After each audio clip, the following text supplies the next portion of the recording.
Hello guys, आज हम पढ़ेंगे the richest man in Babylon book के बारे में।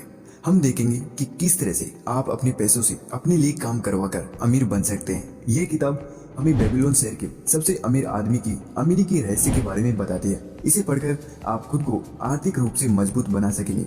ये बुक किसके लिए?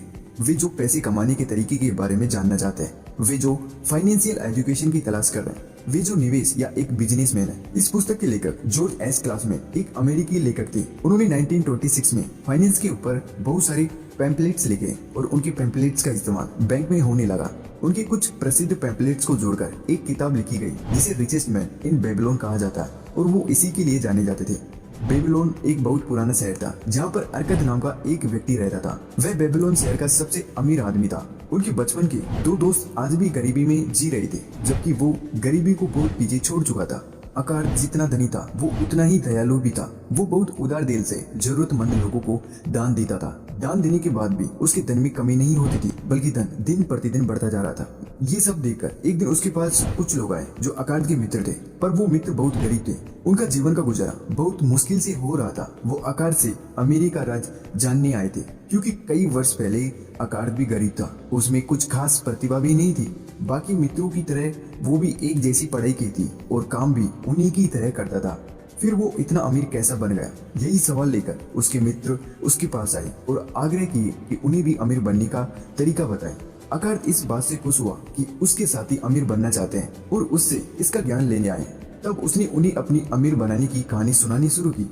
वो बोला, कई वर्ष पहले जब वो युवा थे, वो बहुत मेहनत करके अपनी आजीविका चलाता था और अमीर बनने के सपने देखा करते थे। पर वो चाहे जितना भी मेहनत करे, उसके जीवन और हालत में कोई सुधार नहीं आ रहा था। एक दिन काम के दौरान वो एक अल्केमिस्ट से मिला जो बेहद अमीर थे। आकार्ड ने उनसे निवेदन किया कि उसे वो अमीर बनने का तरीका सिखाए। आकार्ड की जिज्ञासा से देखकर अल्केमिस्ट खुश हुए और उसे अमीर बनने का सबसे पहला नियम बताए। अमीर बनने का पहला नियम, अपनी आमदनी से हमेशा 10% बचत करना। सुनने में ये नियम बहुत सरल है, पर हकीकत तो ये है। ये नियम अमीरी की बुनियादी रखता है। आकार्ड ने इस नियम का पालन किया और एक साल तक अपनी आमदनी का 10% बचाता रहा, जिससे उसके पास काफी धन इकट्ठा हो गया था। पर उसने उस धन एक गलत निवेश में लगाकर गवा दिया। अल्केमिस्ट के समझाने पर और अपनी गलती से सीखकर बाद में वो फिर से पैसे बचाने लगा और सही जगह पर सही लोगों से ज्ञान लेकर निवेश करने लगा, जिससे फिर उसकी बचाई धनराशि उसे अधिक धन कमा कर देने लगी। कई वर्ष बाद उसके धन के प्रति ज्ञान, मेहनत और लगन से प्रभावित होकर अल्केमिस्ट ने आकार्ड को अपना पार्टनर बना लिया। बाद में फिर अल्केमिस्ट की वसीयत से भी कुछ हिस्सा उसे मिला, जिसके फिर उसके धन में अधिक वृद्धि हुई। अपनी मेहनत और सूझबूझ से लिए फैसलों की वजह से आकार्ड धीरे धीरे एक अमीर इंसान बन गया। आकार्ड की इस कहानी से हमें ये शिक्षा मिलती है कि अपने आमदनी का हमेशा 10% हिस्सा बचत करें और सही लोगों से जानकारी लेकर उसे निवेश करके बचत वाली धन से और अधिक धन कमाएं, और ये कुछ वर्ष में बढ़कर आपको अमीर बनाता जाएगा। आकार्ड की इस कहानी तथा इस पुस्तक के अन्य कहानियों के माध्यम से हमें ऐसे कुछ मुख्य बातें सीखने को मिलेगी जिसे अमीर बनने के लिए जानना बहुत जरूरी है। तो चलिए जानते हैं अमीर बनने के उन मुख्य नियम के बारे में।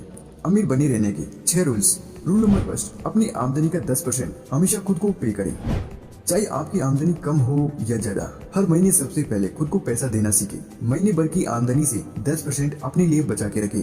अब आप कहोगे, हमारे खर्चे ज्यादा है और इतनी आमदनी होती नहीं है जिससे खर्चे पूरे हो सके, तो बचत कहाँ से कर पाएंगे? मगर सच बात तो ये है, इंसान की आमदनी जितनी बढ़ती है खर्चे भी उतनी बढ़ते हैं। हमेशा इनकम खर्चों से कम ही लगेगी, और अगर आप कम इनकम में बचत करना नहीं सीख पाते तो आप ज्यादा आमदनी में भी बचत करना नहीं सीख पाएंगे। इसलिए चाहे जितनी भी आमदनी हो, हर महीने अपने बचत खाते में 10% रखते जाए।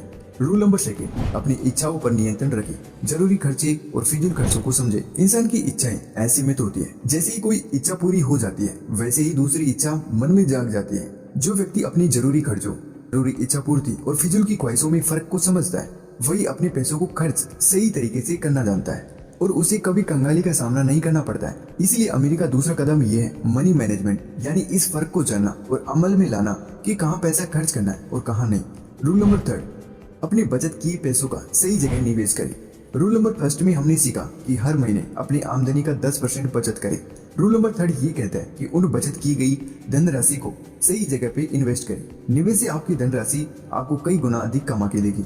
छोटे अंतराल में हो सकता है आप ज्यादा बचत न कर पाए और आप सोचेंगे इस छोटे से रकम से मैं कैसे अमीर बन सकता हूँ, पर यह चमत्कार दिखाता है कंपाउंडिंग इंटरेस्ट का। इस कंपाउंडिंग इंटरेस्ट के जरिए और लंबे समय के साथ मिलकर एक छोटा सा निवेश भी कई गुना होकर आपको एक बड़ा राशि वापस देता है। इसलिए लॉन्ग रन में मिलने वाले अच्छे इनकम को देखें और उसमें धन को निवेश करें। इसके साथ अन्य क्षेत्रों में निवेश का अवसर तलाशें। रूल नंबर 4, पैसों की हिफाजत करना और अपनी जमा पूंजी को न गंवाना। पैसों की हिफाजत करने का अर्थ ये है कि अपने बचत किए हुए धन को सही लोगों, सही माध्यम के जरिए ज्ञान लेकर सही जगह पे निवेश करें ताकि आपका निवेश सुरक्षित रहे और ये आपको अधिक धन कमा के दे। गलत लोगों की सलाह या फिर जिसे उतना ज्ञान नहीं है उससे पूछकर गलत निवेश आपका पूरा धन को डुबा देगा, जिससे आपकी सारी जमा पूंजी चली जाएगी। कई बार लोग लालच में आकर ज्यादा रिटर्न पाने के चक्कर में गलत जगह इन्वेस्ट कर देते हैं, जिससे उन्हें भारी नुकसान झेलना पड़ता है। ऐसे गलत कदम लेने से बचे। कोई भी पेड़ एक छोटे से बीज से पनपता है और कुछ समय बाद ही वो बड़ा होकर फल देता है। रातों रात अमीर बनने का शॉर्टकट नहीं होता। जिन लोगों पर धन की बरसात कम समय में होती है वो तुरंत ही पैसों को गंवा भी देते हैं। इसलिए धन रूपी पेड़ को धीरे धीरे बढ़ने दे और निवेश से मिल रहे लाभ को कई अलग अलग जगह लगाकर और अधिक धन कमाने का जरिया बनाए। उसके बाद देखिएगा आपके पास अलग अलग स्रोत से धन की वर्षा होगी। सही ज्ञान का उपयोग करके और सही समय पर फैसले लेने वाले व्यक्ति ही अपने जीवन में धन को आकर्षित करते हैं। रूल नंबर 5, हमेशा नई चीजें सीखते रहना और सही ज्ञान लेते रहना। समय हमेशा बदलता रहता है। समय के साथ चीजों की जरूरत घटती और बढ़ती रहती है। अगर कोई व्यक्ति लगातार सही चीजों का ज्ञान लेता रहता है और अन्य एक्सपर्ट लोगों से सीखता रहता है, वही समझ पाता है कि कब कहाँ निवेश करना है और कहाँ नहीं। इसलिए अपने अंदर सीखने की कला को विकसित करें। यही ज्ञान और यही सूझबूझ आपको अमीरी की ओर लेकर जाएगा। रूल नंबर 6, टालमटोल की आदत को छोड़ें और सही अवसरों का लाभ उठाएं। The richest man in Babylon पुस्तक में एक व्यापारी की कहानी बताई गई है जिसने थोड़ी सी लापरवाही की वजह से अपने हाथ आए एक बहुत अच्छे अवसर को गंवा दिया था। एक बार उसे एक इंसान मिला जो अपने भेड़ों को बहुत ही सस्ते दामों में बेचना चाहता था, क्योंकि उसे अपनी पत्नी के इलाज के लिए पैसों की जरूरत थी। पर रात का समय था और 100 भेड़ों को गिनना मुश्किल हो रहा था। इसलिए वो व्यापारी उस अवसर को सुबह तक टाल गया। पर सुबह होते ही हॉट खुल गया और वो इंसान होट में जाकर अन्य व्यापारी को सारे भेड़ बेच दिया और इसी तरह वो व्यापारी कम कीमत में अच्छी भेड़ों को खरीदने का मौका खो दिया। अच्छे अवसर खो देने वाली घटनाएं कई लोगों के साथ होता ही है। वो अपने टालमटोल की आदत से बहुत सारे और अच्छे अवसरों को गंवा देते हैं और बाद में बहुत पछताते हैं। इसलिए इस टालमटोल की आदत से दूर रहें और जैसे कोई अवसर मिले उसे तुरंत पहचाने और उसका लाभ उठाएं। सो ओवरऑल हमेशा पैसे के लिए काम करने से आप कभी अमीर नहीं बनेंगे। इसके लिए आपको पैसे को इन्वेस्ट करके उनसे काम करवाना होगा। पैसे इन्वेस्ट करने के लिए सबसे पहले आप अपनी कमाई का कुछ हिस्सा बचाएं। आप अपने खर्चे को कम कीजिए और अपना समय, दिमाग और पैसा किसी ऐसी जगह पर लगाएं जहां से आप बिना काम किए पैसा कमा सकते हैं। इस तरह आप अमीर बन जाएंगे। अपने खर्चों को कम कीजिए।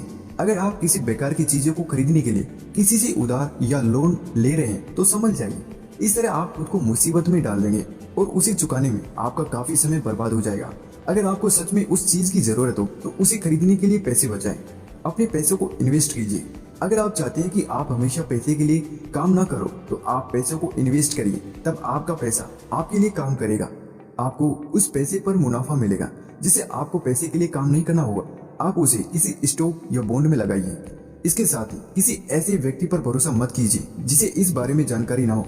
सिर्फ उन्हीं लोगों पर भरोसा कीजिए जिन्होंने यह साबित किया कि वे जो कर रहे हैं उन्हें इसके बारे में पता है। सो एंड में कैसी लगी ये बुक समरीज कमेंट्स करके जरूर बताइएगा। अगर आपको अच्छी लगी तो लाइक, शेयर एंड सब्सक्राइब जरूर करिएगा। और साथ ही आपको कोई सजेशन या आप किसी बुक समरीज को सुनना चाहते हैं तो हमें कमेंट्स करके जरूर बताइएगा। हम उसे ऐड करने की पूरी कोशिश करेंगे।